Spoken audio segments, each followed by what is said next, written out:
सूद को छुड़ाने के लिए आपने समझौता किया है, कांग्रेस पार्टी ने कभी समझौता नहीं किया है। एनआईए की मोस्ट वांटेड लिस्ट में पहले 3 नाम कौन से हैं? राष्ट्रीय स्वयंसेवक संघ के ये कार्यकर्ता रहे दोनों के दोनों। क्या आप जिस कुर्सी पर बैठे हैं, सरदार वल्लभ भाई पटेल भी उस कुर्सी पर बैठे थे, वो भी गुजरात के थे।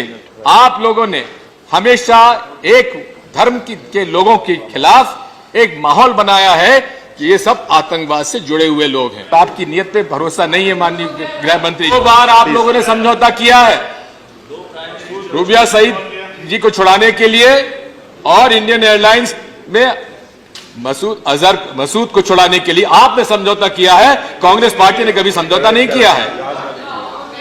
हम लोगों ने खोया है, इंदिरा जी को खोया है, राजीव जी को खोया है, बेअंत सिंह जी को खोया है।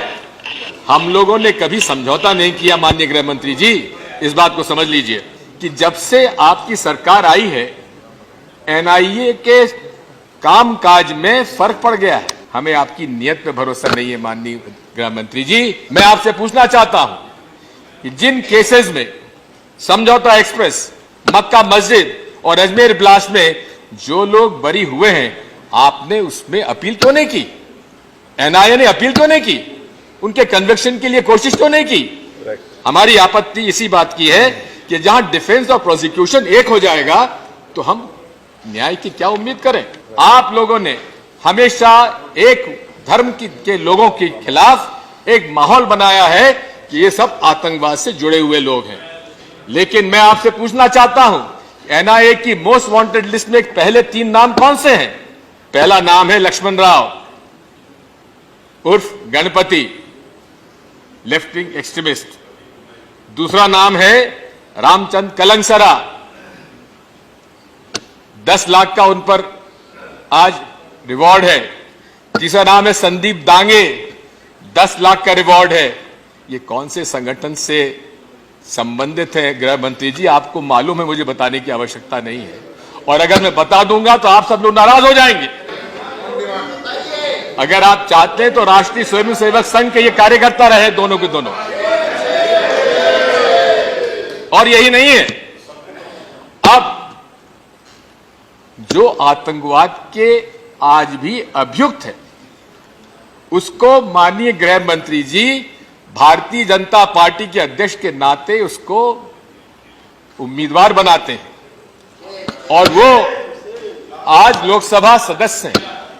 और साथ में मैं पूछना चाहता हूं कि क्या शेड्यूल उनके लिए क्या शेड्यूल 5 लगाया जाएगा?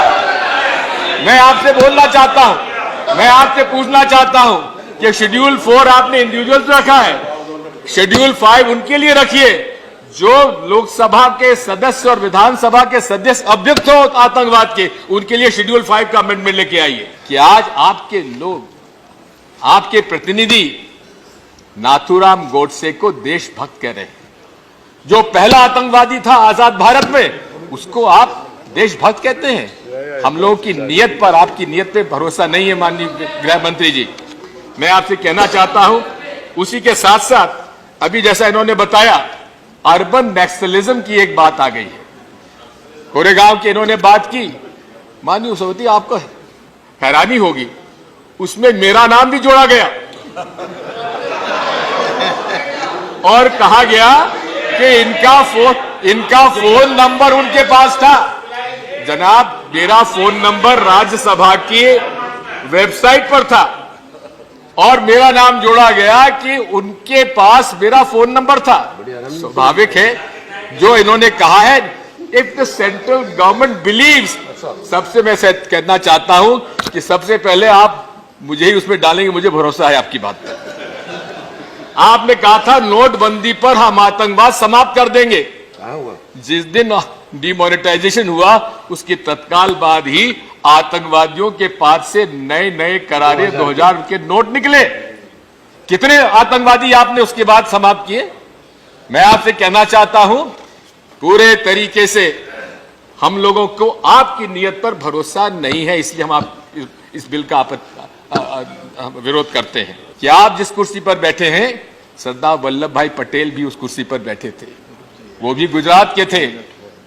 स्टेट्समैन के रूप में उन्होंने काम किया था। आप भारतीय जनता पार्टी के आज अध्यक्ष भी हैं। अरे ताज छोड़िए, ताजपोशी कर दीजिए नड्डा जी की। भारतीय जनता पार्टी का भारतीय जनता पार्टी हम हमारा कर लेंगे, आप चिंता मत करिए। भारतीय जनता पार्टी